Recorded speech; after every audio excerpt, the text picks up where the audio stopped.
con una pregunta o una duda que tenía Pablo Martínez, que andará por ahí, y que efectivamente voy a activar el chat. Lo primero, vale. Lo que era relativo a uno de los ejercicios que hicimos el último día y que además Pablo Martínez pues tenía toda la razón. Con la duda que tenía. Os comento. Voy a minimizar porque al tener que escribir no voy a ser capaz, a ver si soy capaz de meterlo aquí para poder ver en la segunda pantalla que tengo, para poder ver el chat, porque si no, no me entero de las cosas que decís. Y voy a compartir pantalla para que podamos todos ver lo que voy escribiendo. Vamos allá. Supongo que estáis viendo la pantalla ahora mismo, ¿no? Sí. Perfecto. Vale. Bueno, vamos a ver. Hicimos un ejercicio de continuidad en el que la función que nos daba es f de x, un segundín, que voy a tener que cerrar esta segunda pantalla, porque si no, no hay forma de que ahora, donde escribo es distinto donde pongo el lápiz y así es imposible. F de x es igual a una función por partes, x menos 1 partido por x cuadrado menos 1, si x es distinto de 1. Y luego hicimos, era 3 si x es igual a 1. Bueno, no voy a repetir lo que hicimos, pero básicamente calculamos el valor, la imagen en el punto 1, que era el punto en el que... no era el punto 1, perdonadme. Hicimos el cálculo en el punto 1 e hicimos el cálculo de la continuidad en el punto menos 1. 1 y menos 1. Y ese menos 1 donde tenía su duda Pablo, vuestro compañero. En el cálculo del límite, que no lo voy a repetir ahora, límite cuando x tiende a menos 1 por la derecha y límite cuando x tiende a menos 1 por la izquierda, habíamos visto que teníamos que elegir la forma de función x menos 1 partido por x cuadrado menos 1. X menos 1 partido por x cuadrado menos 1. ¿Vale?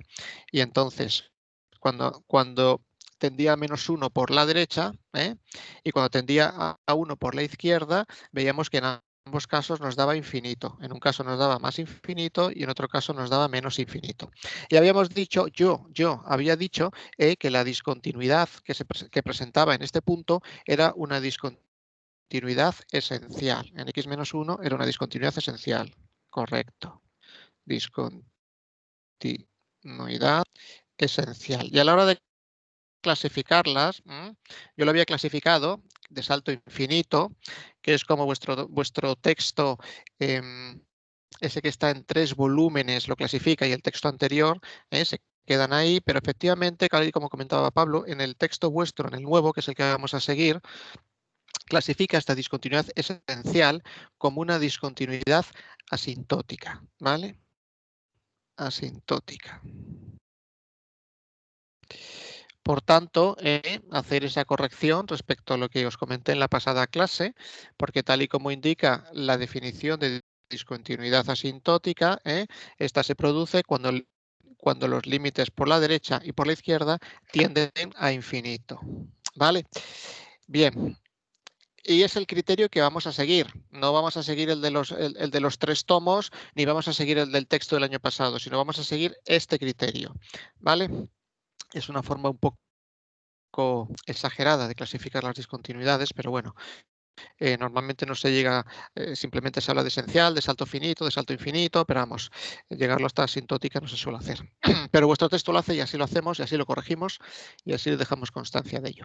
Vale, habíamos puesto algunos ejercicios, no voy a corregirlos todos, pero sí voy a corregir los más, vamos a decirlo, significativos, los que podrían presentar alguna dificultad. No veo el chat, con lo cual lo que queréis decirme, hacerlo por micrófono. Tenemos un ejercicio en el que tenemos que calcular A y C dentro de la función f de x igual a x cuadrado más a si x es menor que 1, c más el logaritmo neperiano de x, si x es mayor o igual que 1, pero menor que 3. El igual sobra. Y por último, la última parte sería 2x más 1 si x es mayor o igual que 3. ¿Vale? Y nos mandaba calcular A y C para que la función sea continua en los puntos x igual a 1 y x igual a 3. X igual a 1 y x igual a 3. Dejadme que vea un momento a ver si hay alguien que está pendiente de entrar. Bueno, no aparece.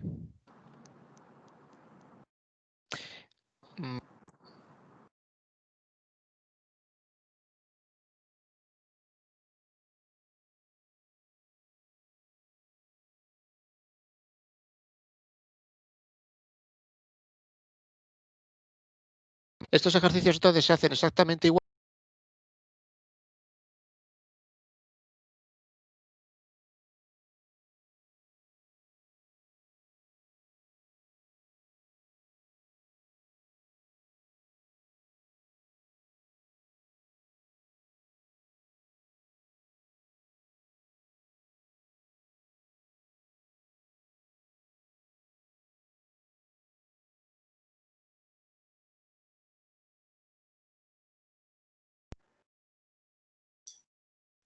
Has desactivado el micro.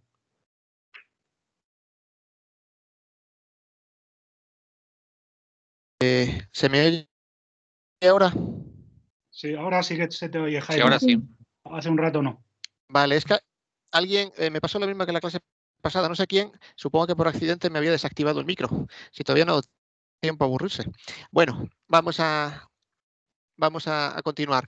Vamos a ver, lo primero que tenemos que fijarnos es que no tenemos ningún problema en la función respecto a su dominio. Tenemos que ver en la continuidad el punto Rome 1 y 3 en este caso, que además el enunciado nos dice que es donde tenemos que calcular la continuidad, y luego tenemos que fijarnos a ver si existe algún punto para el que no está definida la función. Pero si os fijáis, el dominio de la función son todos los reales. ¿Y por qué son todos los reales? Digo, bueno, tengo un polinomio en la parte de arriba de la función. Los polinomios tenemos siempre que su dominio son los reales. También en la parte de abajo, en la tercera parte, tenemos otro polinomio. No hay ningún problema. Sigue siendo el dominio todo R. Y el problema lo podríamos tener aquí, en el neperiano, porque no existe el neperiano de 0 ni el neperiano de los números negativos. Pero no hay problema, porque para esta parte de la función que tiene neperiano, únicamente están definidos los valores entre 1 y 3, ni 0 ni números negativos. Luego el dominio es todo R. Bueno, vamos entonces podemos empezar por cualquiera de los puntos. Podemos empezar, pues, no sé, por x igual a 3. Venga, vamos a ver qué es lo que pasa en el punto 3, qué ecuaciones son las que tenemos que plantear y luego ya veremos a ver de qué manera calculamos A y C. Empezamos en continuidad como siempre. Existe la imagen de 3 y efectivamente nos tenemos que ir a la parte de aquí abajo, ¿no? Porque aquí es donde x es mayor o igual. Y entonces sustituimos por esa parte de abajo 2x más 1, donde en lugar de x ponemos 3. 2 por 3, 6, más 1, 7. Luego existe la imagen de 3 y vale 7. Segundo, vamos al límite, el límite cuando x tiende a 3 de la función f de x. Precisamente en 3, según se acerque por la izquierda de 3, que son valores menores que 3, o se acerque por la derecha, nos va a cambiar la forma de la función. Eso nos indica que tenemos que hacer el cálculo por la izquierda de 3 y por la derecha de 3. Bien, empecemos por la izquierda. Por la izquierda siempre son valores, lógicamente, estamos hablando de valores menores que 3. Siempre nos acercamos por la izquierda. Si este es el 3, este es el 2 y aquí está el 4, valores menores que 3 me acerco por la izquierda, valores mayores que 3 me acerco por la derecha. Entonces cogemos la forma C más neperiano de X. Lo meto entre paréntesis porque, para indicar que el límite afecta tanto a C como al neperiano de X. Perfecto, pues entonces sustituimos X por 3 y nos quedaría C más el neperiano de 3. Y hasta aquí puedo llegar. Pues pasemos entonces al límite en el límite por la derecha, entonces estamos hablando de valores mayores que 3. Cojo la parte de abajo de la función 2x más 1. Pues sería 2x más 1. Sustituyo x por 3 y nos queda que el límite por la derecha de 3 es igual a 7. Perfecto. Pero para ser continua la función, como nos dice el enunciado, es necesario que exista el límite, debe existir el límite de f de x cuando x tiende a 3. Y esto es lo mismo o nos obliga a que los límites sean iguales por la izquierda y por la derecha. El límite cuando x tiende a 3 por la izquierda, voy a poner de f de x, tiene que ser igual al límite cuando x tiende a 3 por la derecha de f de x. ¿Qué significa esto? Pues que ya soy capaz de sacar una ecuación, que es c más el logaritmo neperiano de 3, que es el límite por la izquierda de 3, tiene que ser igual a 7. O, lo que es lo mismo, ya tenemos el valor de c. Pasamos el neperiano restando y nos quedaría 7 menos el logaritmo neperiano de 3. En el examen, si os pone esta expresión 7 menos logaritmo de 3 en alguna de las respuestas tipo test, pues así es como la tendremos que poner. Y si no, cogemos la calculadora, calculamos el neperiano de 3 y a continuación ponemos 7 menos el neperiano de 3. Como no tengo aquí calculadora, pues aquí lo dejamos. ¿De acuerdo? Entonces ya hemos calculado el valor de C, que nos ha bastado simplemente con que exista el límite, con la condición de que exista el límite. Tenemos que dar el último paso, aunque ya tengamos el valor de C, y es comprobar que f de 3, que es igual a 7, es igual al valor del límite cuando x tiende a 3.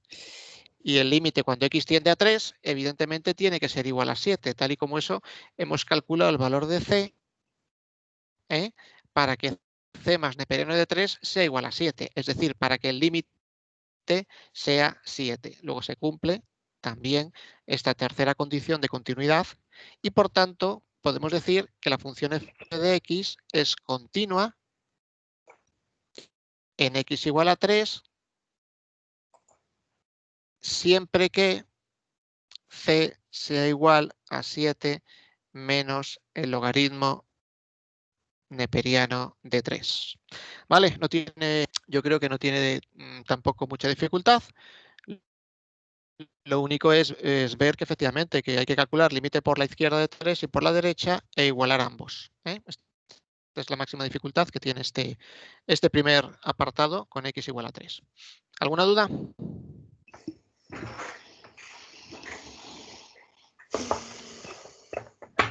Pasamos página entonces. Voy a ver si alguien que está... Vale, pasamos página entonces. Vamos entonces a el otro punto, que es x igual a 1. Venga, x igual a 1. Para x igual a 1, lo primero que tenemos que hacer es calcular f de 1.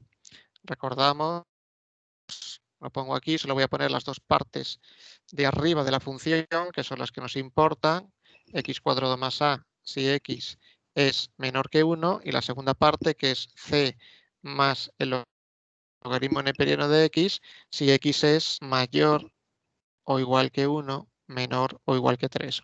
Omito la tercera parte, puesto que aquí no la vamos a utilizar. f de 1. Estamos buscando el valor en el que x es igual a 1. Estoy en esta parte de la función, ¿de acuerdo? Entonces, para x igual a 1 tenemos c que hemos dicho que es 7 menos, creo que era el logaritmo neperiano de 3, ¿de acuerdo? Ese es el valor que nos daba para c. Y ahora le tengo que sumar, voy a ponerlo aquí para que no nos perdamos, esto de aquí,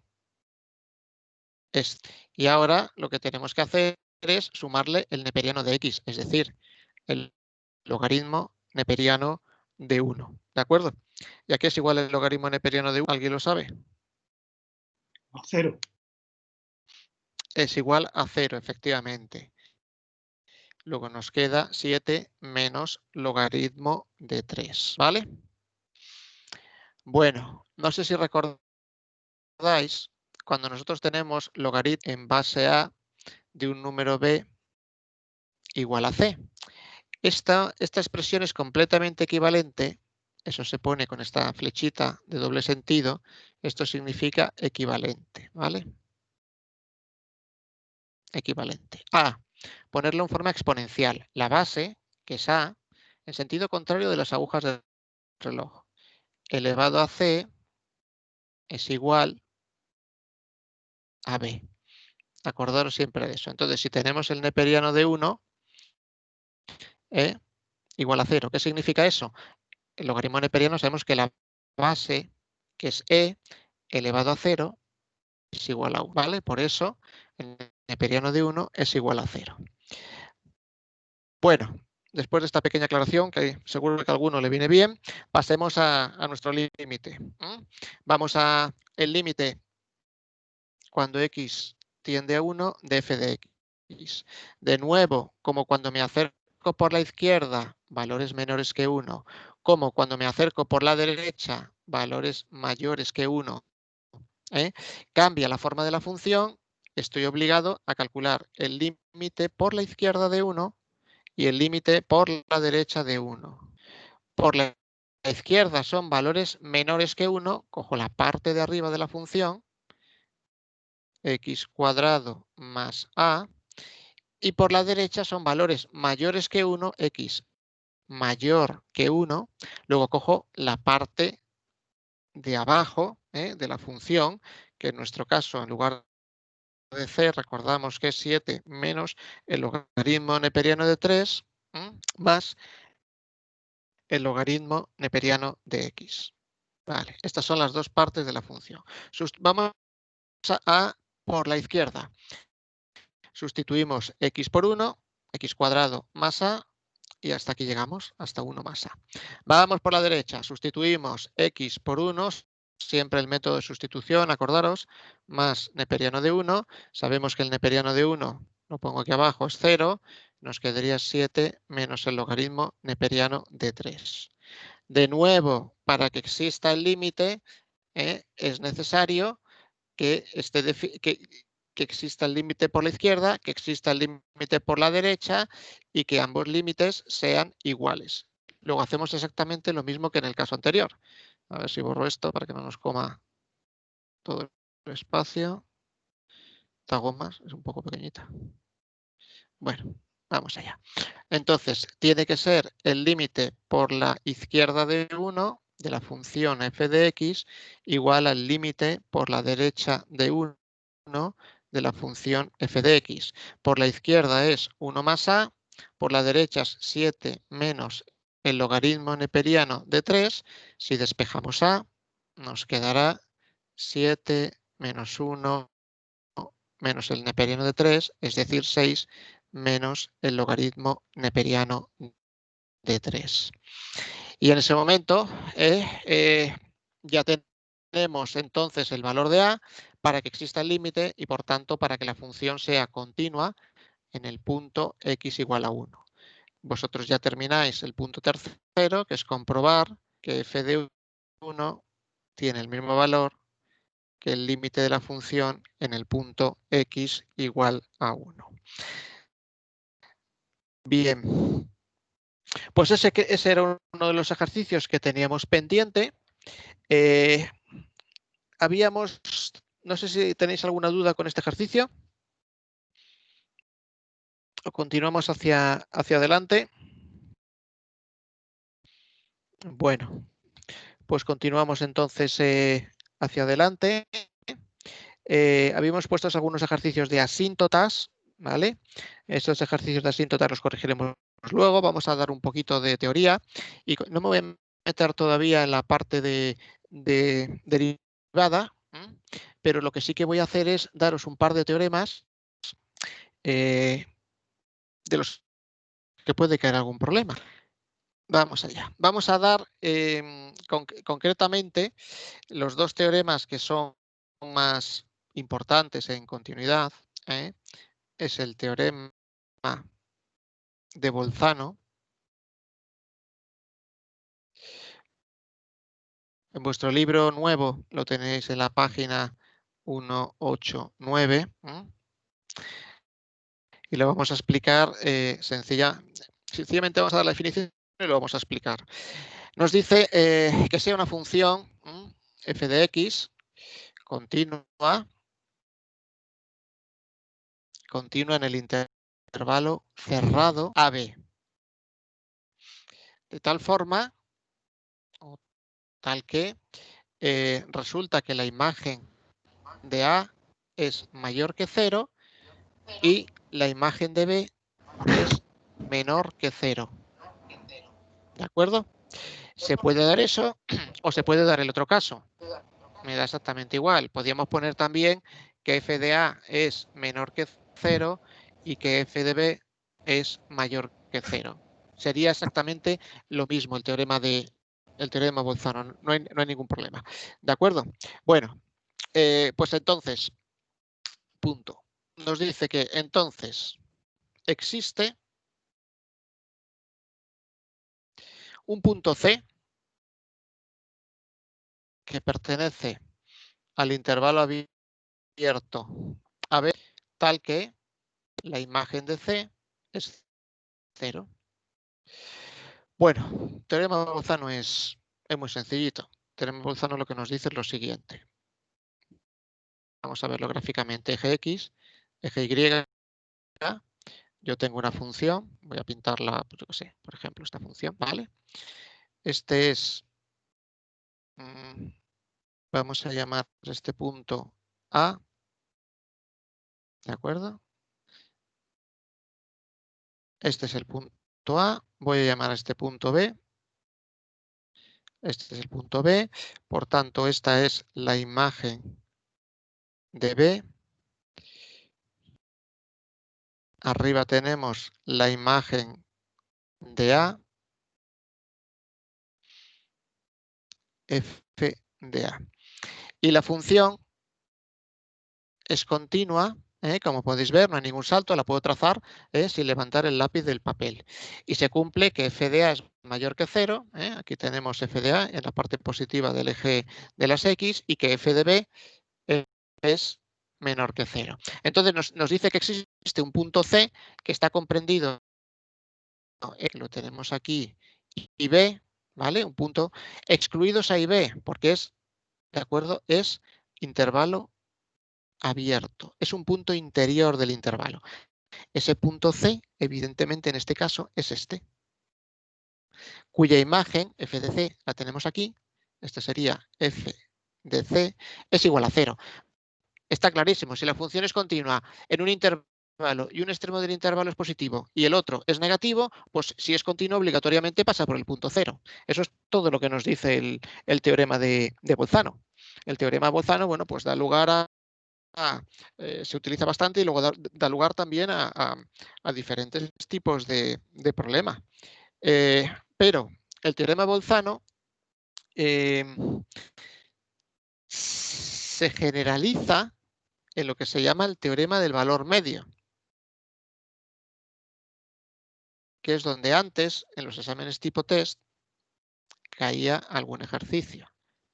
El teorema del valor medio. Y el teorema del valor medio, insisto, es una generalización del teorema de Bolzano. Empieza exactamente igual. Sea una función f de x continua en el intervalo cerrado AB. tal que, bueno, ya no voy a escribir más, tal que, sabéis que es esta rayita inclinada, ¿de acuerdo? Esto significa en matemáticas tal que la imagen de A es menor que la imagen de B. Fijaos que aquí ya no nos dice que la imagen de A es positiva y la imagen de B es negativa, sino que una es menor que la otra. Como en el caso anterior, podía haber puesto esto o podía ser la imagen de A mayor que la de B. Me da exactamente igual, ¿vale? Bueno, nos dice entonces que si cogemos un número real, que en vuestro texto le llama K, si cogemos un número real K, y este es un valor que está comprendido entre f de A y f de B, nos dice entonces dice que existe un C, como en el caso anterior, que pertenece al intervalo no cerrado sino abierto a B, tal que se cumple que la imagen de C es igual a K. Bueno, ¿por qué es una generalización del teorema de Bolzano? Porque ahora no me está diciendo que tengo un valor, una imagen positiva, otra negativa, y que por tanto hay una imagen que tiene que ser igual a 0 para pasar de positivo a negativo. Ahora nos dice lo siguiente, bueno, voy a coger una función cualquiera, vamos a pintarla en azul, yo qué sé, vamos a poner esta función así, venga. Esta función f de x, aquí tenemos que habíamos puesto que f de a, bueno, pues mira, vamos a hacerlo al revés. Este va a ser a, este va a ser b. Aquí tenemos, por tanto, la imagen de a y aquí vamos a tener, por tanto, la imagen de b. Aquí tenemos que f de a es mayor que f de b. Bueno, pues nos dice, hay un valor intermedio, el que sea, dice que seguro que tiene como origen un valor C que está dentro del intervalo A y B. Es decir, simplemente nos dice, mirar, si la función es continua en un intervalo, como ocurre aquí, ¿de acuerdo?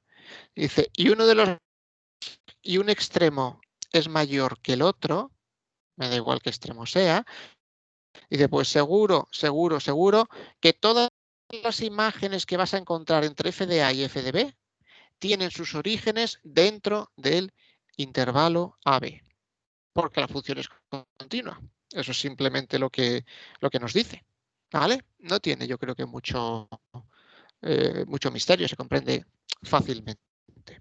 ¿Qué tipo de problemas son los que nos pueden dar lugar pues este teorema del valor intermedio?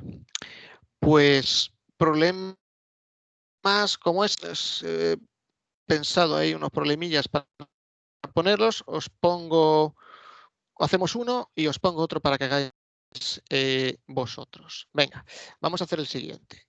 Dada la función f de x igual a e elevado a menos x al cuadrado, comprobar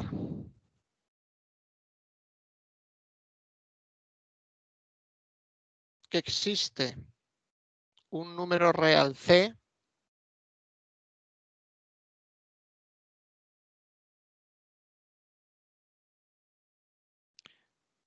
para el que la función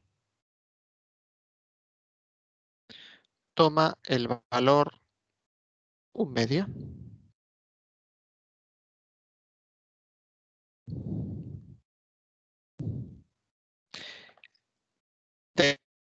Del intervalo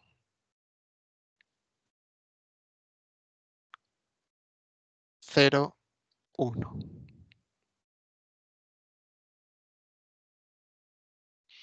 Vale. Vamos a ver. Nos dan una función f de x. nos dice, muévete dentro del intervalo 0,1. Este es tu dominio de la función, porque a mí me da la gana, porque he puesto el problema y lo he limitado al intervalo 0,1. Digo, perfecto, vale. Entonces, búscame un valor C que pertenezca a este intervalo, ¿de acuerdo? Para el que la función toma el valor 1/2. Es decir, f de c es igual a 1/2. Bueno, pues vamos a ver si eso es cierto o no es cierto. Es decir, aquí en realidad nos están mandando a aplicar el teorema del valor intermedio. Que el teorema del valor intermedio nos decía, primero, comprueba que la función f de x, era la primera condición,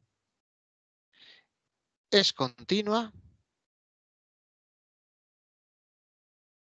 en el dominio en el que estés estudiando, que es el intervalo 0,1.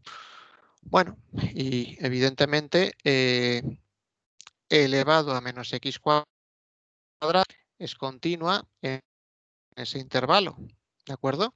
Porque, fijaos, que elevado a menos x cuadrado, si queréis lo ponemos con exponente positivo, para eso lo bajo al denominador, elevado a x cuadrado, ¿de acuerdo?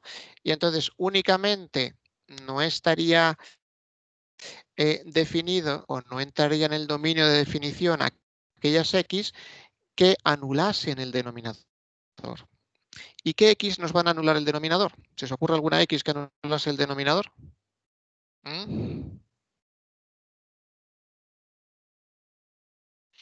No hay ninguna x que nos vaya a anular el denominador, porque si sustituimos por 0, elevado a 0 es 1, que podríamos tener ese problema.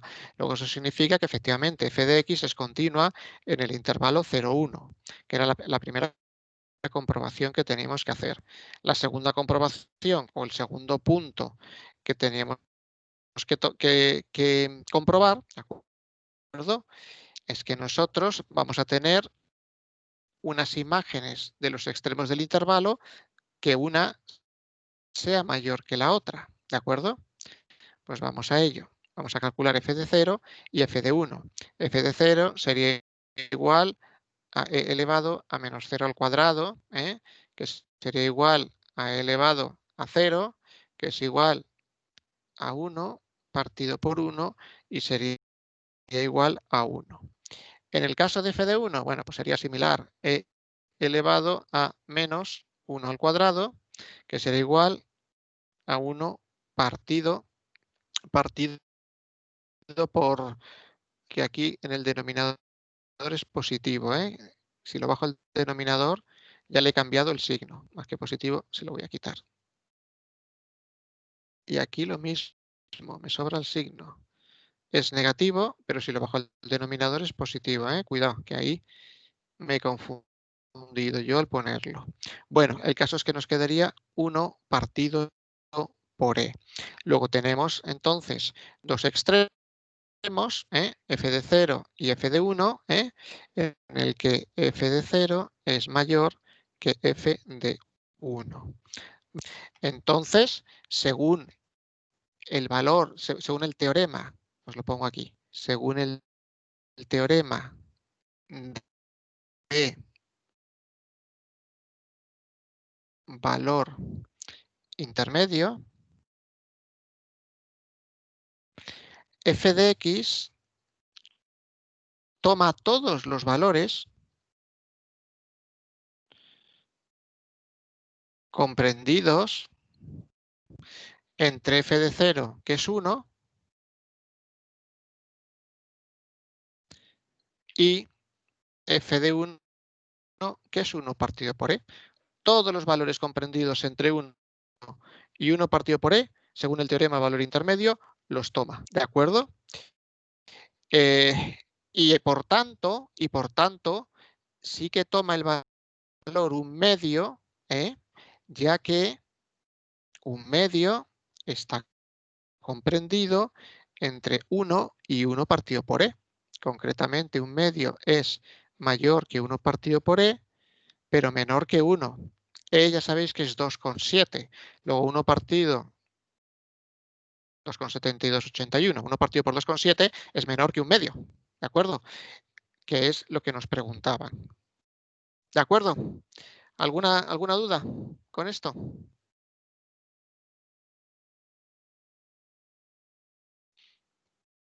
Vale.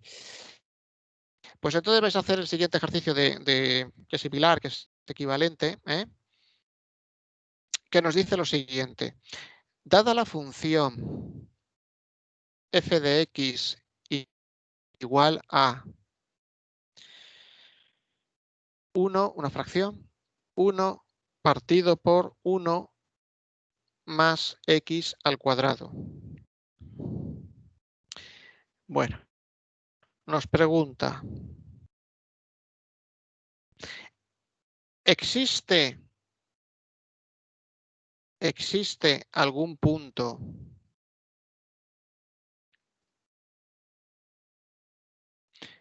en el intervalo menos, intervalo cerrado, menos 1/3, 1/2, en el que la función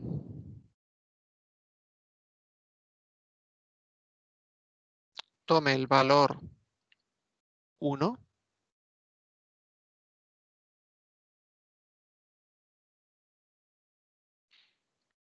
Es decir, me pide, ¿hay algún c que pertenece al intervalo menos 1/3, 1/2, tal que f de c sea igual a 1? Eso es lo que nos está preguntando. ¿Vale? Y de nuevo, aplicáis el teorema del valor intermedio. Este lo corregiremos entonces el valor medio, perdón, más que intermedio, del valor medio. En algunos libros lo llaman intermedio, pero creo que en el vuestro el valor medio.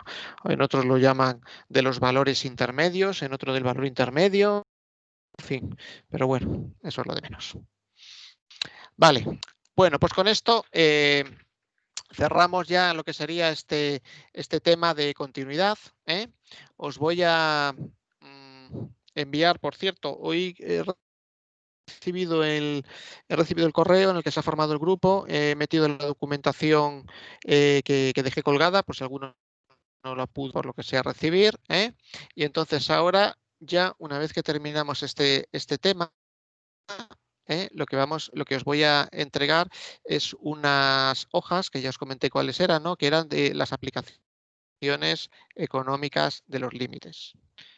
Una parte de teoría muy sencillita, muy resumida, económicas, y los problemas tipo que han salido. Y os he recopilado también problemas tipo también de tipo test, de cuando se hacían los exámenes tipo test, pues para que también podáis ver un poquito cuáles son ese tipo de preguntas. Y por cierto, para que veáis también que las preguntas no son tan complicadas en los exámenes tipo test y que se ponen a veces preguntas teóricas, os voy a poner dos que cayeron en exámenes tipo test a su tiempo para que os pongáis a hacerla. Mira, nos dice, una de las preguntas de un examen de esto nos dice, el límite. Nos pone el límite cuando x tiende a 9. Esto es un 9. Radio de fracción x por la raíz cuadrada de x menos 3x más la raíz cuadrada de x menos 3 partido por x menos 9 es igual a, apartado A, 1/3,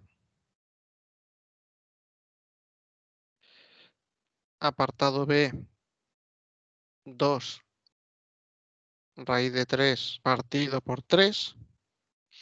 Apartado C, 1 partido por raíz de 3. Y apartado D, 5 tercios. Así son los problemas tipo test. O saca la respuesta o está desaparecido. Esto era una pregunta y dentro del mismo examen había una pregunta teórica que dice: una función real de variable real, es decir, una función f de x, es continua en un punto C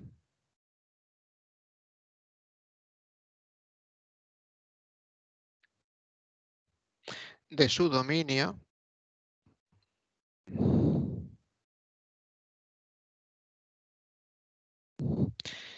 si, apartado A, el límite cuando x tiende a C por la derecha de la función f de x es igual al límite cuando x tiende a C por la izquierda de f de x. Apartado B, el límite cuando x tiende a C de f de x es igual a C. Apartado C, el límite cuando x tiende a C de f de x es igual a f de C. Y apartado D, la inevitable, ninguna de las anteriores.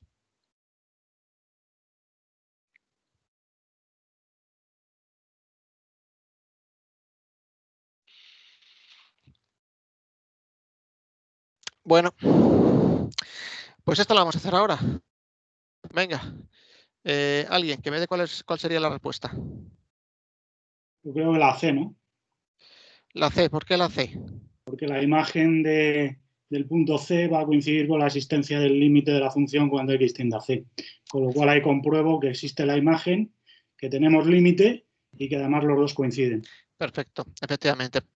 Porque se nos podía pasar por la cabeza decir, ya, pero si es que si el límite es igual a infinito, digo ya, pero si el límite es igual a infinito, estamos diciendo que f de c es igual a infinito. Y si f de c es igual a infinito, significa que no existe imagen. Sí, ¿De acuerdo? va a definir antes. Efectivamente. Pero nos ha dicho que el dominio, que C está dentro del dominio, con lo cual si está dentro del dominio sí que C está definido. Efectivamente. Y no puede ser igual a infinito. Claro. Porque no estaría definido en ese caso. ¿Vale? Entonces, efectivamente, la respuesta es la C. ¿De acuerdo? El apartado A simplemente nos está diciendo que existe el límite. El apartado B nos dice lo mismo, que existe el límite, pero no nos dice si la función está definida en C, que es lo que nos dice el apartado C.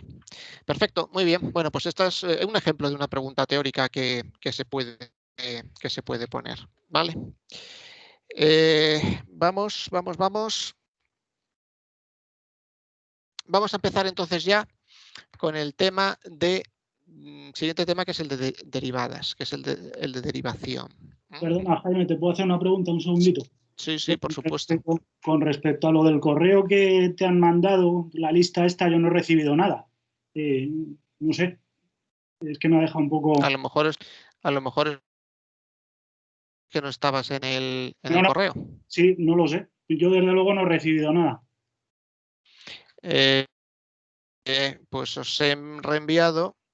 Además, es fácil de comprobarlo. ¿Me enviaste un correo con tu dirección? Perdona. Pues no lo sé. ¿Quién eres? Perdona. Soy Andrés Broncano, que me quedé No. colgado. Claro, no he recibido nada porque yo no te envié no tengo tu Eso correo. es. Lo puse en el chat, pero ahora te lo pongo otra vez aquí y me vale. lo envías y te añado al grupo. Fenómeno, pues ha sido entonces por eso. Vale. Bueno, pues ya está. Ya tenemos el problema solucionado. Vale. Bueno, pues vamos a empezar entonces con el tema de derivación. Por cierto, os enviaré también unos ejercicios de continuidad, ¿de acuerdo? Que creo que tienen las soluciones. No lo recuerdo ahora mismo, pero os enviaré unos ejercicios de continuidad para que aquí lo tengo. no tienen las soluciones, pero son ejercicios tipo test, algunos de ellos, ¿vale? Para que practiquéis también ejercicios de tipo test. Esos los corregiremos en clase, porque veo que no tienen las soluciones. Vale, mensajes nuevos, a ver qué tenemos. Ah, vale, Andrés. Bueno, que por cierto, gracias Andrés por formar el grupo. Bien, vamos a empezar entonces con el tema de derivada de una función en un punto. ¿Qué es importante aquí? Bueno, pues lo importante es evidentemente conocer qué es una derivada y conocer cómo derivar. Pero desde luego, más importante creo yo es en un punto que le vamos a llamar x sub 0. Es conocer lo que significa el concepto que es el concepto de derivada. Entonces, cuando nosotros queremos saber la inclinación que tiene esta recta, pues lo que hago es que me cojo dos puntos, el punto x1. Sí. Otra vez he hecho alguien ¿Alguna pregunta? con la imagen. ¿Perdona? Digo que otra vez he hecho alguien con el control. No estamos viendo lo que estás compartiendo tú, sino creo que estábamos viendo lo que compartía Luis de Miguel, ¿puede ser? O sea, que alguien me ha quitado el control. Eso es. Era su pantalla la que aparecía. Vamos a ver.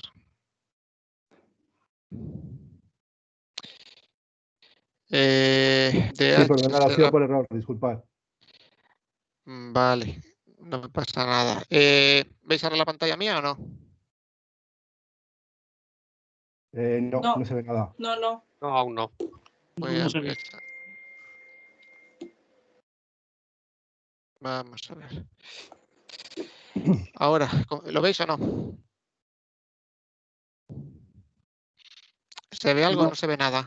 Se ven a los invitados. Se ven los invitados, sí. Sí, los invitados. ¿Y ahora veis la pantalla en blanco o no? No, se ven los iconos de los invitados. Bueno, pues esperaros porque voy a tener que salir y volver a entrar. Dame un segundo.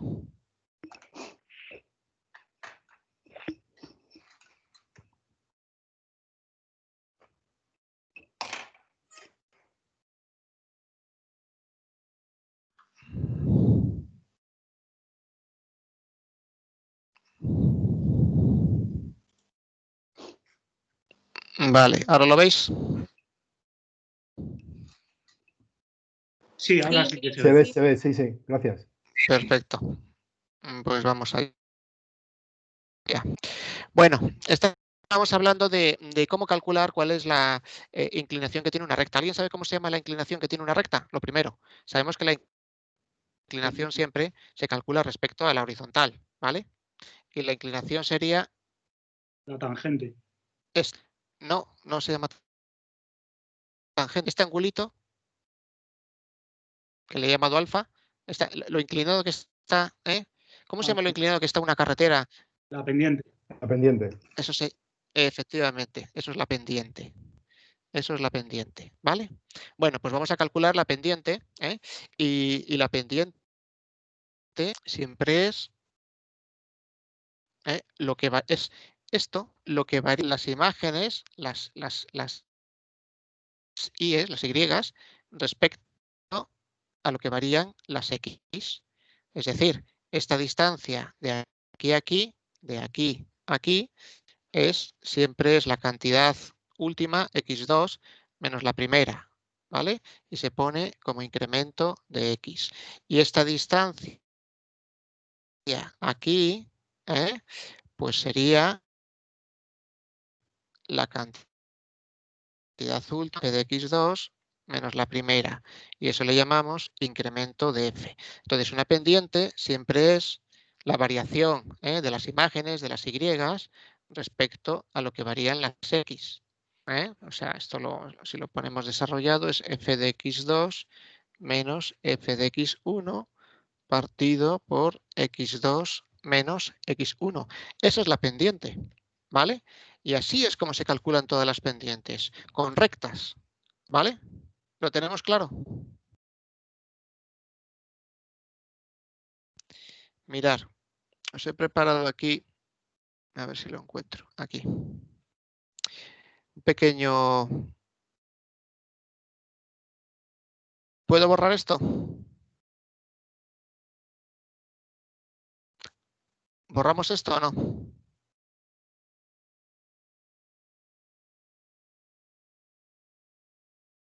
¿Me escucháis o no? Sí, por mi parte. Sí, se puede borrar, sí. Vale, vale. Borramos. Fijaos en este vídeo, bueno, un ciclista que va por una carretera, slope es esa pendiente, esa inclinación, ¿vale? Ahora veremos cómo,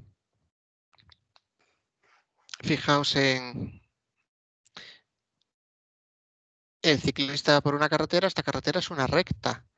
Entonces, sencillamente, lo que va a subir desde los 0 metros hasta los 15 metros. Luego, la variación de las Y será 15 menos 0, que es 15. Y la horizontal son 100 metros. Entonces, por eso, esa pendiente, que será 15 partido por 100, que es 0,15. Lógicamente, las pendientes las calculamos por tramos de rectas. Fijaos, pues aquí tenemos pues esta otra pendiente pues que va de 45 a 15. Bueno, pues dividimos 45 entre 15, perdón, 45 menos 15, que son 30, nuestros 100 metros, pues nos da una pendiente de 0,3 o de un 30% si lo explicamos en porcentajes, ¿vale? Las pendientes, a ver si... Bueno, pueden subir, pueden bajar. Vale, esta pendiente, ¿cómo sería? ¿Pendiente positiva o pendiente negativa? Positiva. Positiva. Sería positiva porque estamos en el caso, vamos a ponerle un segundín, estaríamos en este caso. Qué mal se ve el amarillo. Estaríamos en este caso. El ciclista va subiendo por aquí, pero estaríamos en el caso en el que la imagen de X2 es mayor que la imagen de X1.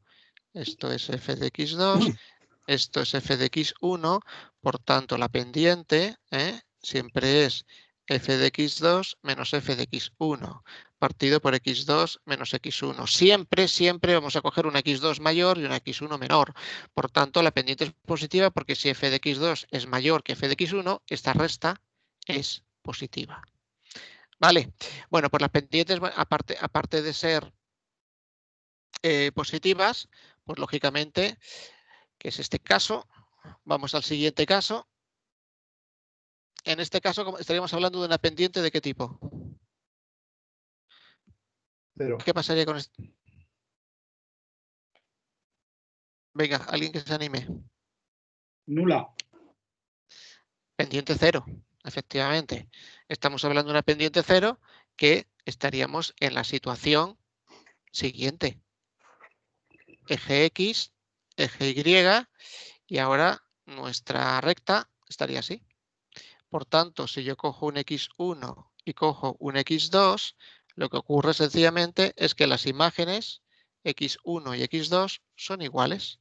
F de X1 es igual a F de X2. Y por eso la pendiente será nula. ¿De acuerdo? Menos F de X1 porque será igual a 0. Y aquí nuestro X2 menos X1. Vale, pues estamos en ese caso. Y luego, por último, como es lógico, la pendiente podrá ser negativa, que sería este caso. En este caso, siempre va a ser la imagen de X1 va a ser mayor que la imagen de X2. Y por eso estamos hablando de una pendiente negativa. ¿De acuerdo? Bueno, vamos a avanzar un poquito más. Y esto hasta ahora es sencillo. Pero ¿qué ocurre? ¿Qué ocurre cuando yo tengo algo como esto? Tenemos nuestros ejes X e Y y ahora en lugar de una recta, pues tengo una curva. Tengo una curva. ¿Cómo calculo en este punto, que le voy a llamar yo X sub 0? ¿Cómo llego a calcular la pendiente que tengo justo en este punto? Si yo cojo dos puntos, como pueden ser estos dos, está clarísimo cómo calculo la pendiente, porque todo lo que tengo que hacer es trazo la recta que une ambos puntos, suponiendo que esto es una recta, y calculo la inclinación de esta recta, como hemos hecho antes. No habría ningún problema. ¿De acuerdo? Pero ¿qué ocurre cuando en lugar de querer calcular justo en ese tramo, en todo este tramo, en lugar de calcular la pendiente media, lo quiero hacer justo en este puntito? Porque el ciclista quiere saber cuál es la inclinación a la que se tiene que enfrentar en el próximo pedaleo. ¿Vale? Y entonces para eso lo que vamos a hacer es lo siguiente. Voy a coger estos dos puntos alejados, le voy a llamar X sub 0 al primer punto y X sub 0 más H al segundo punto. Por tanto, esta distancia de aquí hasta aquí, ¿cuál sería? Pues sería, lo pongo aquí abajo, X sub 0 más H menos X sub 0, es decir, H. Esta distancia sería H. ¿Y cómo puedo conseguir al final una recta aquí que sea representativa de la inclinación? Porque entre este punto y este punto trazo la recta, ya tengo la inclinación, pero ¿cómo lo podemos hacer? ¿Cómo podríamos hacerlo eso? Bueno, pues eso aquí en el vídeo, que no sé si lo voy a poder poner, dejarme un segundín, nos da la... No me va a dejar. En el vídeo nos da la solución, pero no me va a dejar, con lo cual no os lo voy a poner, sino directamente lo vamos a expresar de la siguiente manera. Se me ha quedado colgada la herramienta.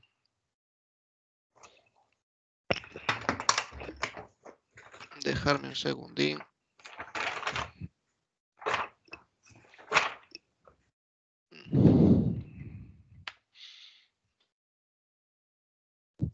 A ver si lo conseguimos.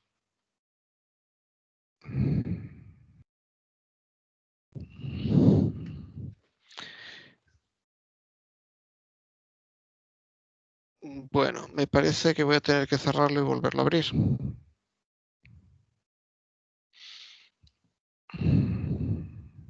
Darme un segundín, que voy a intentar salir y vuelvo a entrar, ¿vale?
Bueno, yo estoy por aquí otra vez.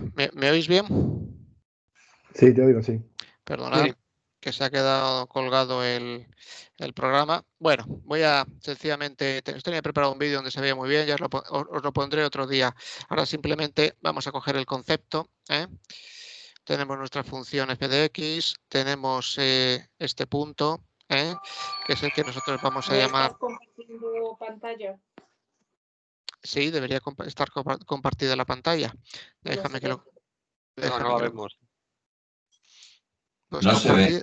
compartida está. A ver, vamos a intentarlo otra vez. Vamos a ver. ¿Lo veis ahora? Ahora sí. Sí. Vale. Vale, bueno, pues a la segunda. A la segunda. Tenemos la vencida. Vale. Y entonces tenemos aquí otro punto, que es el que hemos llamado x sub 0 más h.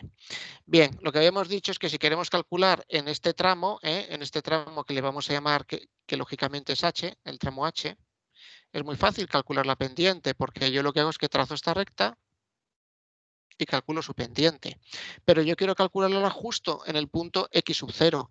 Y para eso lo que vamos a hacer es ir acercando x sub 0 más h hacia x sub 0. De tal forma que si, por ejemplo, ahora estoy un poquito más cerca, que estoy en este punto de aquí, bueno, pues ahora tendré ya pues otra recta en la que puedo calcular su pendiente, que sería esta recta. Y así lo voy aproximando hasta que estoy en un punto muy próximo a x sub 0. O sea, si esto de aquí yo lo aumentase, esto es como si tuviese aquí el punto x sub 0 y muy cerquita tengo otro punto.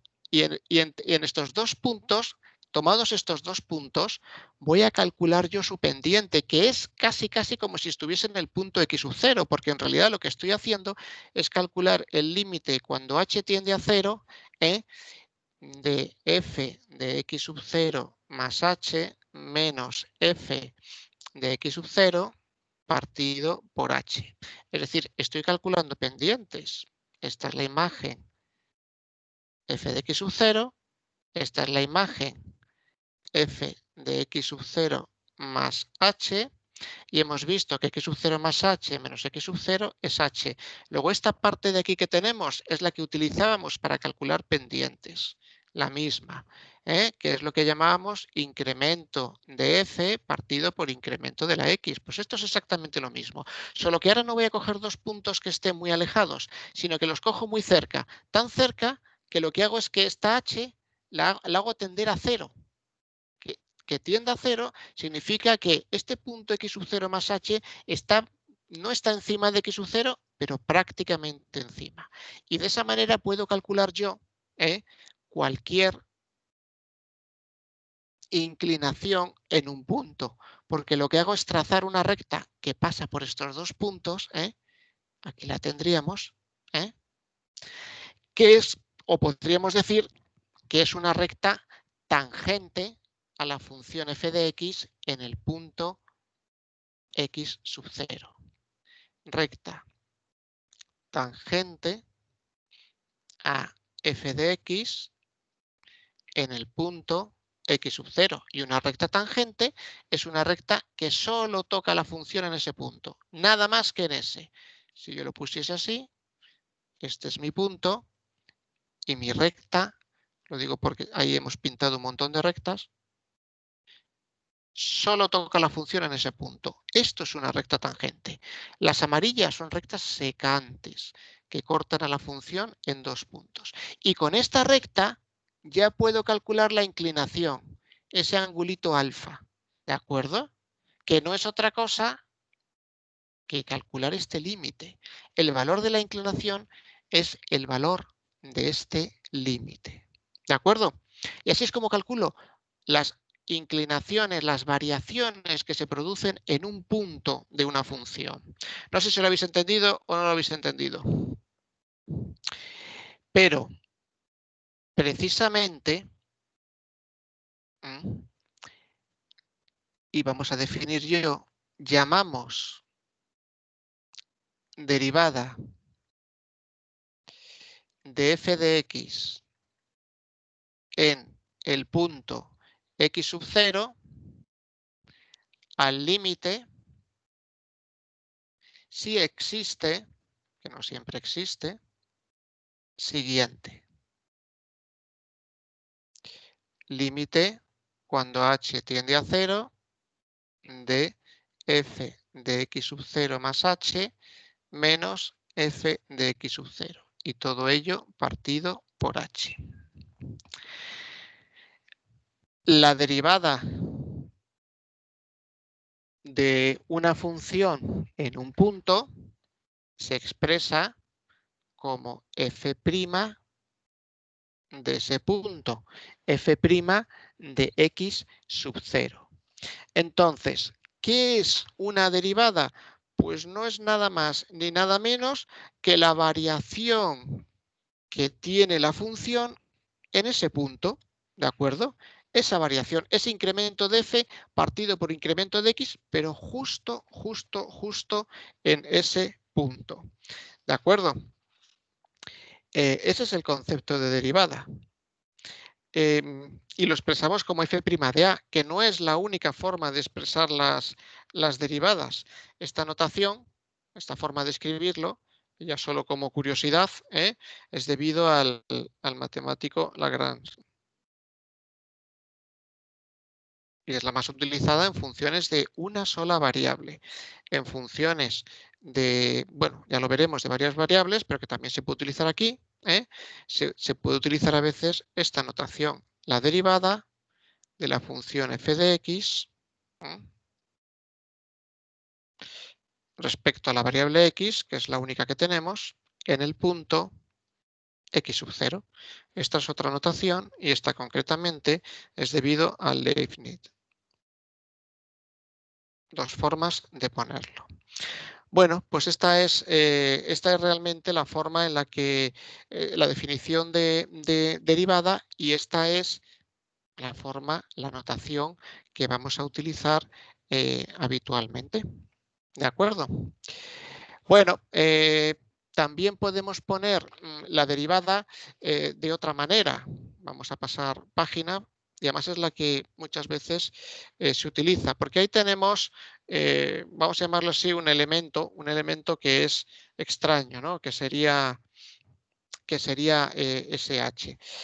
Bueno, la f' en el punto x sub 0 se puede poner de la manera que hemos visto. Os la voy a reunir las dos, que normalmente no suelen venir reunidas, así, menos f de x sub 0 partido por h. Y esto mismo lo podemos poner como el límite cuando x tiende a x sub 0 de f de x menos f de x sub 0 partido por x menos x sub 0.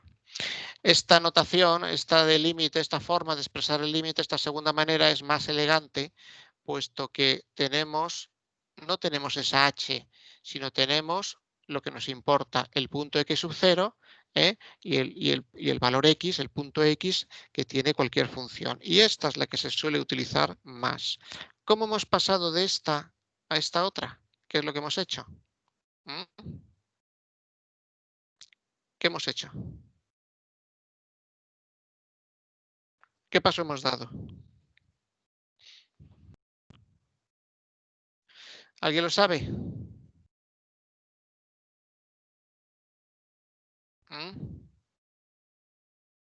Pues fijaos, lo tenéis aquí. Simplemente lo que hemos hecho es llamar x para pasar de aquí a aquí. Sustituimos x sub 0 más h por x. Y ya está. Y a partir de ahí es donde se producen ya todos los cambios con esta definición. Y esta es la manera, que tenemos nosotros de calcular los límites. Por ejemplo, vamos a calcular, los límites, las derivadas, las derivadas. Vamos a hacer el cálculo de la derivada de la función f de x igual a x al cuadrado, hacer el cálculo de esa derivada en el punto, por ejemplo, x igual a 2. Es decir, calcular f' de 2. ¿Vale? Bueno, pues si queremos calcular f' de 2, lo único que tenemos que hacer, lo podemos hacer por cualquiera de las dos formas, la de arriba o la de abajo. Vamos a hacerlo por la de abajo, venga. Límite cuando x tiende a 2, es decir, en nuestro caso x sub 0 es 2. D nos dice f de x, perfecto, a que es igual f de x a x cuadrado, pues x cuadrado, menos f de x sub 0, es decir, tenemos que poner aquí f de 2, en nuestro caso, partido por x menos x sub 0, partido por x menos 2. Lógicamente, f de 2 se calcula a partir de la función, es decir, os lo voy a poner aquí, f de 2, sustituyo x por 2 y nos quedaría 2 al cuadrado, que es 4. Luego esto es igual al límite cuando x tiende a 2 de x cuadrado menos 4 partido por x menos 2. Si nosotros sustituimos método de sustitución directa, pues nos va a quedar 2 al cuadrado, que es 4, 4 menos 4, 0, partido por 2 menos 2, que es 0. Sabemos que esto es ya un límite sencillo, ¿no? Porque tenemos polinomio entre polinomio, indeterminación 0 partido por 0 cuando x tiende a un número real. ¿Qué tenemos que hacer? Descomponer polinomio de numerador y denominador en otros más sencillos. El único que podemos descomponer es el del numerador, que además en el numerador vemos que lo que tenemos ahí es una diferencia de cuadrados. Es decir, aquí tenemos x al cuadrado menos 2 al cuadrado partido por x menos 2. Diferencia de cuadrado, pues aplicamos suma por diferencia. Voy a pasar página. Entonces nos quedaría límite cuando x tiende a 2 de x más 2 por x menos 2, ¿de acuerdo? Suma por diferencia de cuadrados. Dividido entre x menos 2. Y ahora ya podemos simplificar x menos 2 que multiplica, x menos 2 que divide. Y nos queda el límite cuando x tiende a 2 de x más 2. 2 más 2, 4. Luego la derivada en el punto 2 para la función x cuadrado es igual a 4. Y así se podrían calcular o se deberían calcular todas las derivadas, ¿de acuerdo? Simplemente haciendo cálculos de límites. ¿Pero qué ocurre? Bueno, pues que realmente hacer el cálculo de los límites es bastante complicado. Y entonces necesitamos entrar en otro concepto, que es el de función derivada. Hemos visto la derivada en un punto. Y ahora vamos a ver la función derivada. ¿De acuerdo? Bueno, yo tengo... Pues fijaos, yo tengo la función, voy a poner aquí la función que hemos calculado su límite, su derivada. Esta función es f de x igual a x al cuadrado, ¿vale? Aquí tengo el eje x y aquí tengo el eje y. Y concretamente hemos calculado, este es el punto 0, este es el punto 1, este es el punto 2.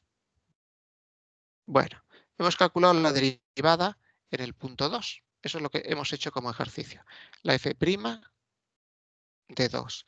Pero yo podía haber calculado la f' de 1.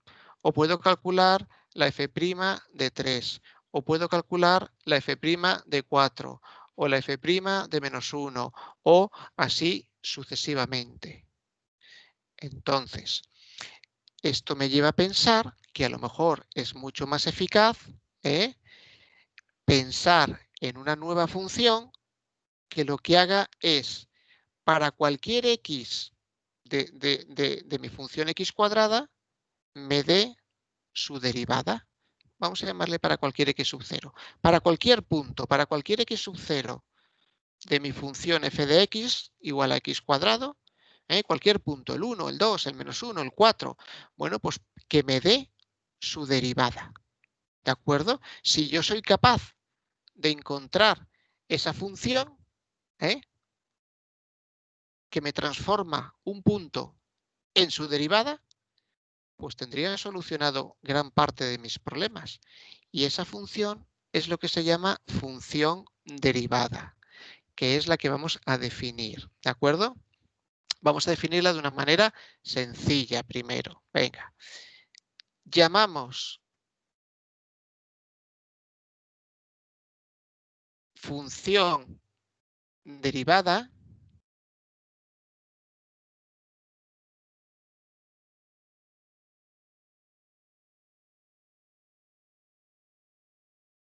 de una función f de x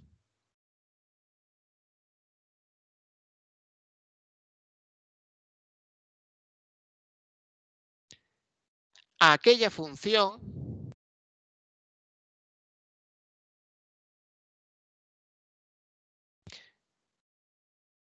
que nos permite obtener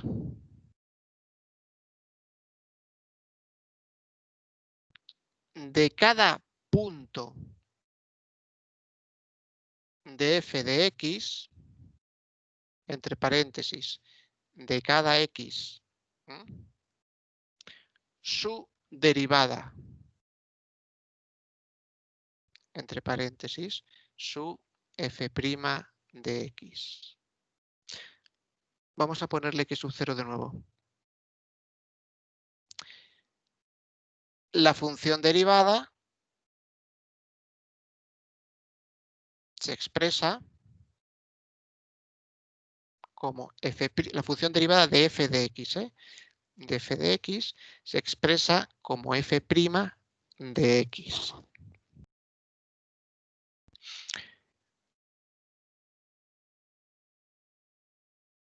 ¿De acuerdo? Entonces, ¿qué es la f' de x? Bueno, pues es aquella que me transforma cada x sub 0 en su derivada, en su f' de x sub 0. Un ejemplo de función derivada. Supongamos que yo tengo la función f de x igual a x elevado a n. Por ejemplo, la que acabamos de ver. Podría ser x al cuadrado. Bueno, pues su función derivada, su f' de x, es n por x elevado a n menos 1. ¿De acuerdo? Es decir, por ejemplo, si yo quiero calcular, en el caso de la función f de x, cuál sería su función derivada, pues su f' de x, n es 2, pues sería 2 por x elevado a 2 menos 1, es decir, 2x. Por tanto, la función derivada de f de x, que es f' de x, igual a 2x. Me va a permitir calcular pues la derivada de 3. Pues la derivada de 3, la f' de 3, sería igual a 2 por 3, 6. La derivada de menos 1, pues la f' de menos 1 sería 2 por menos 1 igual a menos 2 y así sucesivamente. ¿Hemos entendido lo que son funciones derivadas? ¿O nos queda alguna duda? Sí. Bueno, gracias por decir que sí. Vamos a ver. ¿Qué ocurre entonces? Pues que nosotros vamos a tener un montón de funciones derivadas que nos tenemos que aprender que aplican a las principales funciones. ¿De acuerdo? Y eso lo tenéis en vuestro libro, en la página 200. Perfecto, 227, efectivamente. Yo os voy a enviar otra tabla diferente para que os sirva de apoyo que tiene incluida lo que se llaman las reglas de derivación. Es decir, para poder derivar, entonces, ¿qué vamos a hacer nosotros? No vamos a calcular límites porque tardamos mucho, sino vamos a utilizar funciones derivadas. Para eso, nos tendremos que aprender, para un modelo de función, por ejemplo, f de x igual a x elevado a n, su función derivada es n por x elevado a n menos 1. Y así nos tendremos que aprender para las principales funciones. ¿Qué ocurre para el neperiano de x? ¿Qué ocurre para e elevado a x? ¿Qué ocurre con el seno de x? ¿Con el coseno de x? Que son todas las funciones de las que nos tendremos que aprender sus funciones derivadas. ¿Vale? Y además, para poder derivar, tenemos que conocernos lo que se llaman las reglas de derivación.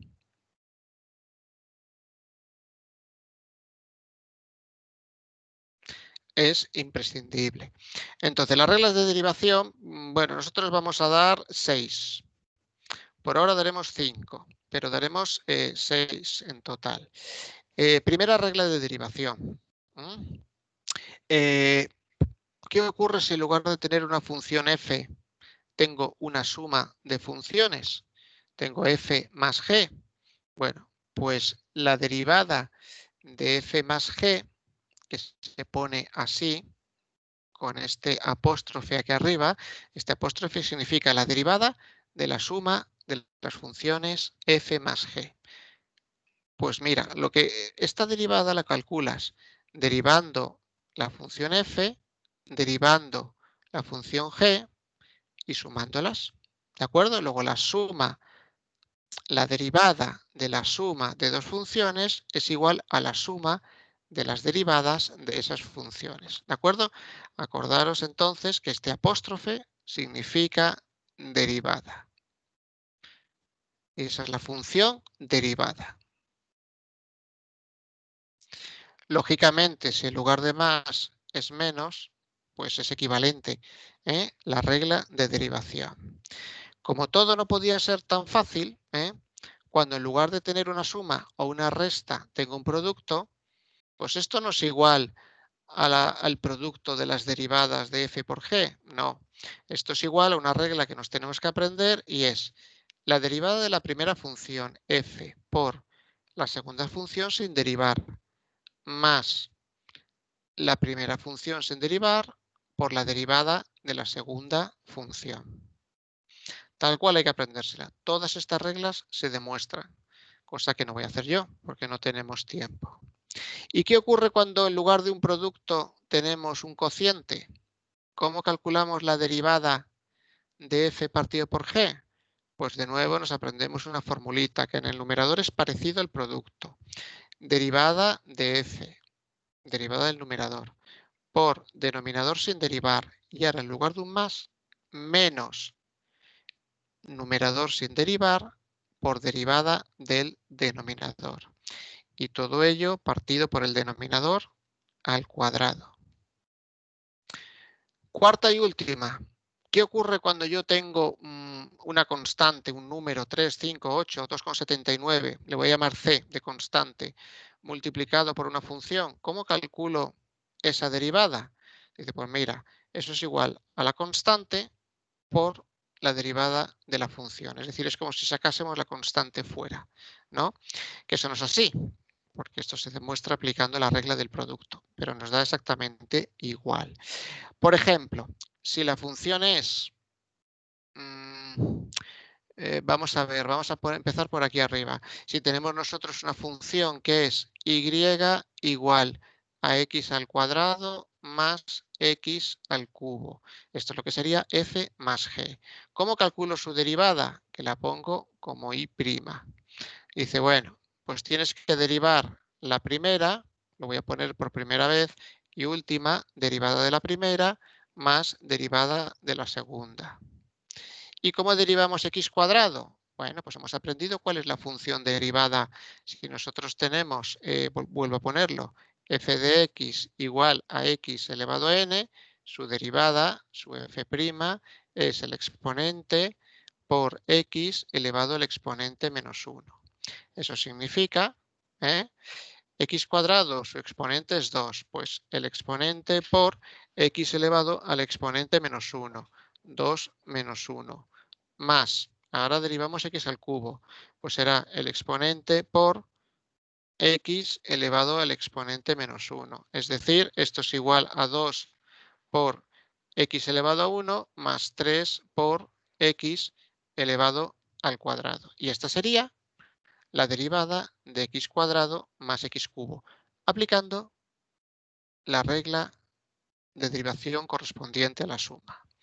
¿Vale? Por ejemplo, esta otra. Vamos a suponer que tenemos la función y igual a 3 por x a la quinta, constante por esa función f. ¿Cómo calculamos la derivada? Pues la constante la dejamos como está y derivamos la función, en nuestro caso x a la quinta. Sería 5 el exponente por x elevado al exponente menos 1. Es decir, 3 por 5 es 15. Vamos a borrar esto. 15 por x a la cuarta. Perfecto. Vamos a ver ahora un producto. Venga, un producto. Vamos a pasar página. Y voy a cogerme ahora una función que sea igual. Podemos coger, vamos a ver, a 2x al cubo por el logaritmo neperiano de x. Y aquí os pongo los tipos de funciones que tenemos y cuáles son sus derivadas, que esas las tenéis en la tabla. La primera, 2x al cubo, es una función del tipo x elevado a n.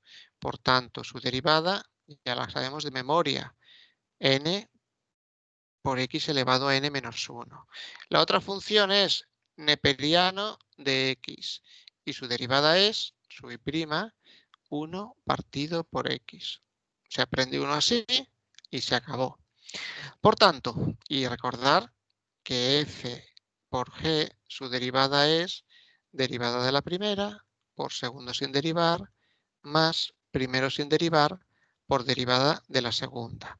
Es decir, la y' sería igual a derivada de la primera, la derivada de 2x al cubo. ¿Cómo lo derivábamos? También tenemos que saber que hay que aplicar lo de la constante por la función, que es la constante sin derivar por la derivada de una función. Bueno, pues lo ponemos. La constante sin derivar por la derivada de x al cubo, que es 3 por x elevado a 3 menos 1 al exponente menos 1, que es 2. Vale, ya hemos hecho la f'. Por g, es decir, por la segunda sin derivar, por el neperiano de x. Vale, más, estoy aquí, más la primera sin derivar, que será 2x al cubo. Para mí, recordar que esta es la primera, lo que hemos llamado f, y esto es lo que hemos llamado g. Bueno, pues ahora, primera sin derivar por la derivada de g, por g'.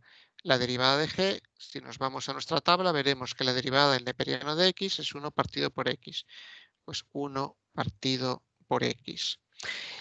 Y en un examen, bueno, pues tendréis que operar un poco. Aquí, por ejemplo, pues lo que tendremos que hacer es 2 por 3, 6, x cuadrado por el neperiano de x, más 2 por x cubo partido por x, nos queda x cuadrado. Sacamos factor común x cuadrado, es decir, como tenemos x cuadrado aquí y x cuadrado aquí, y podemos sacar incluso factor común 2.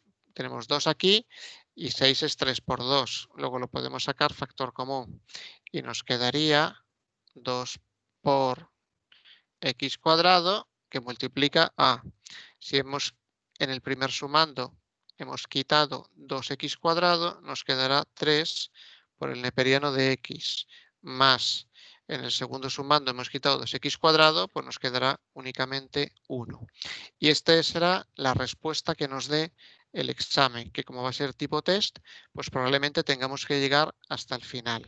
¿De acuerdo? Operar hasta este punto y conviene acostumbrarnos a irlo haciendo. ¿Alguna duda hasta aquí? No. No. No. Bueno, estoy en un nivel básico, ¿lo entendéis todo y queréis que os dé más caña o cómo? Os voy a coger 5 minutos más. Hasta aquí lo entendemos, creo.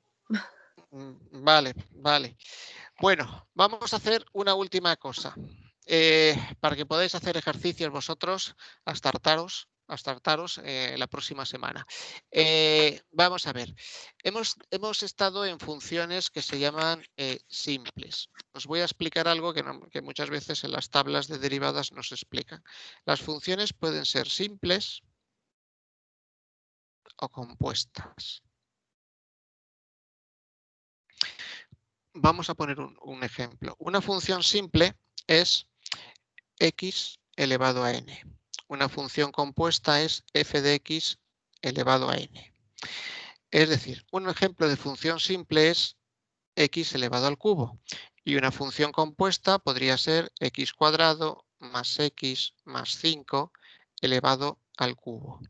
Es decir, una función simple, esta es una función de tipo potencial, porque es x elevado a un número, ¿de acuerdo?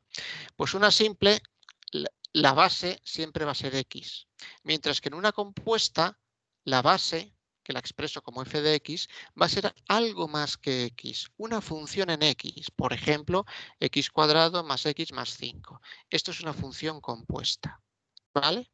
Sabemos que las funciones simples igual a x elevado a n, hemos visto ya su derivada, n por x elevado a n menos 1.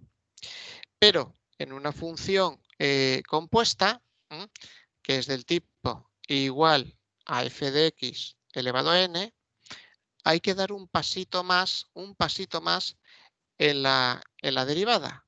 Y la derivada es, el primer paso de toda función simple es derivar como si fuese, de toda función compuesta es derivar como si fuese una función simple. Es decir, el exponente por la base elevado al exponente menos 1. Es exactamente igual. Pero ahora, como lo que tenemos como base no es una x, sino es una función en x, hemos de multiplicar por la derivada de la base. ¿Vale?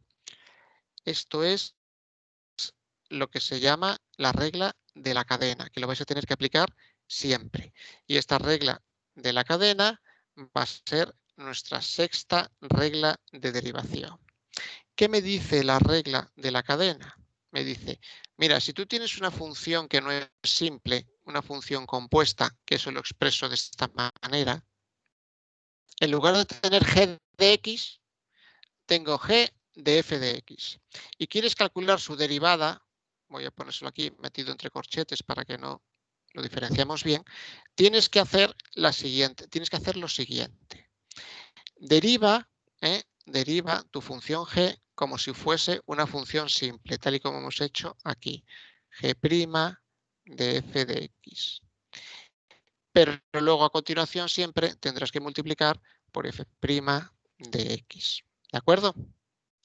Esto es la regla de la cadena.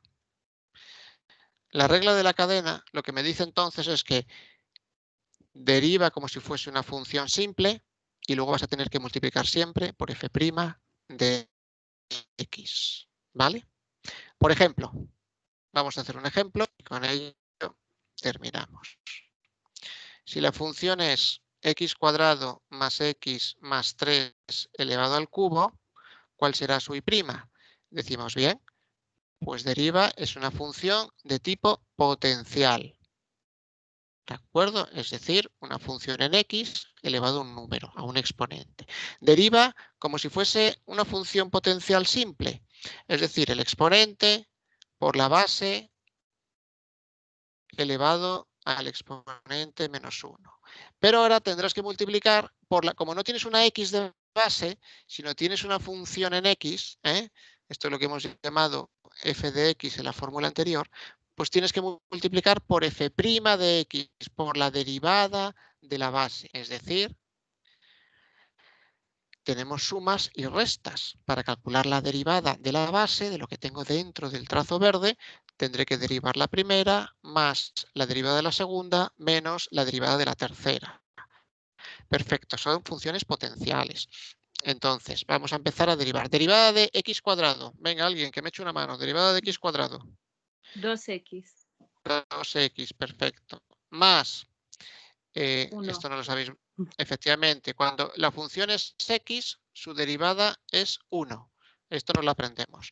Y por otro lado, cuando la función es una constante, su derivada es 0. Por tanto, aquí tendremos 1 más 0.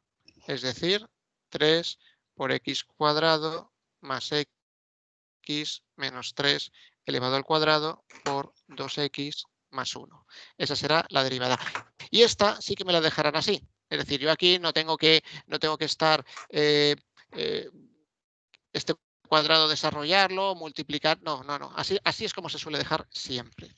Bien, aquí lo vamos a dejar. Si habéis entendido esto, sabéis calcular ya todas las derivadas, aunque os equivocaréis. Entonces, estudiaros las tablas de derivadas. Yo os enviaré unas, ¿de acuerdo? Donde hay dos columnas, que está la columna de la derivada de la función simple y la derivada de la función compuesta, ¿vale? En la que tenéis vuestro libro solo está la compuesta. Y luego encima de esa tabla de derivadas tenéis las reglas de derivación para que lo tengáis todo en el mismo papel, en la misma hoja.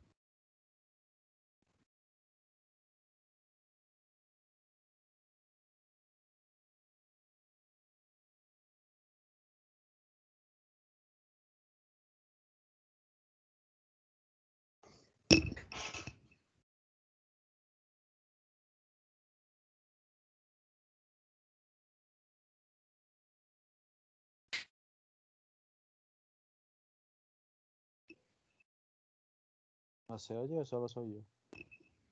Yo tampoco digo nada. Yo tampoco. No, se ha cortado. No se oye, ¿no?